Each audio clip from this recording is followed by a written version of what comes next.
ये important topic है प्रकाश विद्युत प्रभाव के नियम। अभी हम लेनार्ड और हाल्वेक्स का प्रयोग पढ़े, उस प्रयोग से नियम बन के आए कि क्या क्या प्रकाश विद्युत प्रभाव में हुआ, उसके आधार पर क्या बना दिए हैं नियम।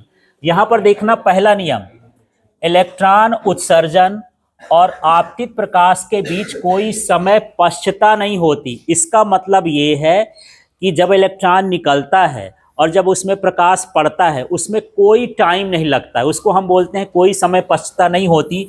जैसे ये समझो कि इसके भीतर इलेक्ट्रॉन है और इसमें ये रेडिएशन आए, जैसे रेडिएशन पड़ते हैं तुरंत ही इससे क्या होता है, इलेक्ट्रॉन निकलता है। इसको दो तरह से आप बोल सकते हो कि जैसे ही आपतित प्रकाश, इधर सुनोगे, जैसे इसमें आपतित प्रकाश पड़ता है वैसे ही इसमें इलेक्ट्रॉन का उत्सर्जन चालू हो जाता है। तो दो तरह से बोल सकते हो। देखो यहाँ पर पश्चता शब्द का मतलब पूछ रहे थे कि इसका मतलब है क्या।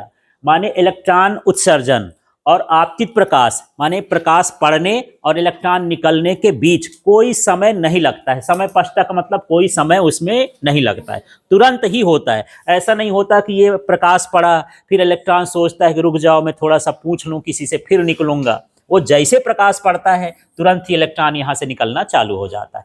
पहला पॉइंट क्लियर हो गया। तो क्या बोलेंगे, इलेक्ट्रॉन उत्सर्जन और आपतित प्रकाश के बीच कोई समय पश्चता नहीं होती, या कह सकते हो कि कोई समय नहीं लगता है, तुरंत ये क्रिया होती है। ये क्रिया कैसी होती है, तात्कालिक, जैसे पड़ा वैसे चालू हो जाएगा।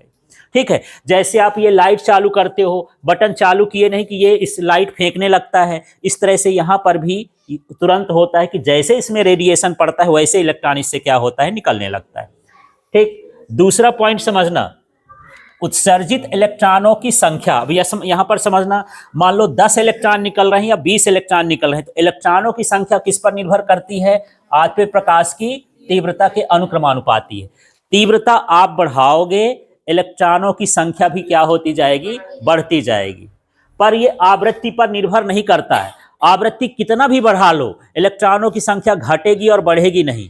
ठीक है, यदि मान लो 10 इलेक्ट्रॉन निकल रहे हैं रेडिएशन पड़ने पर, ठीक है, अब इसमें यदि मैं आवृत्ति 20 मेगाहर्ट्ज थी, अब उस आवृत्ति को मैं 40 मेगाहर्ट्ज कर दूं तो इलेक्ट्रॉनों की संख्या पर कोई प्रभाव नहीं पड़ेगा। आवृत्ति बढ़ाने से इलेक्ट्रॉनों की संख्या पर कोई प्रभाव नहीं पड़ता है। लेकिन यहीं पर मैं तीव्रता बढ़ा दूं तो जैसे तीव्रता बढ़ाऊंगा इलेक्ट्रॉन की संख्या भी क्या होगी, बढ़ेगी। ये लाइन ऑब्जेक्टिव में बहुत बार आती है कि उत्सर्जित इलेक्ट्रॉनों की संख्या निर्भर करती है, ऑप्शन में दे दिया तीव्रता पर, आवृत्ति पर, विभव पर, और कुछ भी ऑप्शन दे दिया, तो किस पर निर्भर करेगी, तीव्रता पर।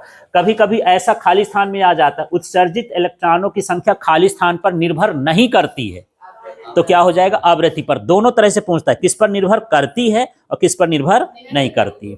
ठीक है, अब तीसरा वाला पॉइंट है, उत्सर्जित इलेक्ट्रॉन जब यहां से निकलता है तो तेजी से निकलता है। माने अब एक ऊर्जा देता है, काइनेटिक ऊर्जा, गतिज ऊर्जा। तो जो गतिज ऊर्जा है वो किस पर निर्भर करती है, आवृत्ति पर।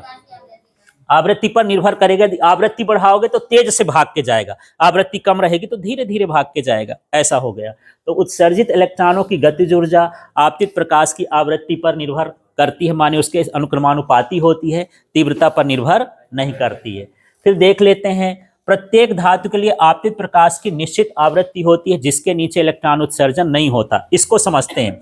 उन्होंने ये भी पता लगाया अलग अलग धातु, मान लो ये सीजियम ले लिया और यहाँ पर सोडियम ले लिया। अब इससे जो इलेक्ट्रॉन है 20 मेगाहर्ट्ज में निकलता है, तो जरूरी नहीं है कि इसके लिए भी वही निकले, हो सकता है इसमें जो है 25 मेगाहर्ट्ज का लगे। माने अलग अलग धातु के लिए आवृत्ति का मान भी कैसा होता है, अलग अलग होता है। यदि इससे नीचे करोगे तो इलेक्ट्रॉन का उत्सर्जन नहीं होगा।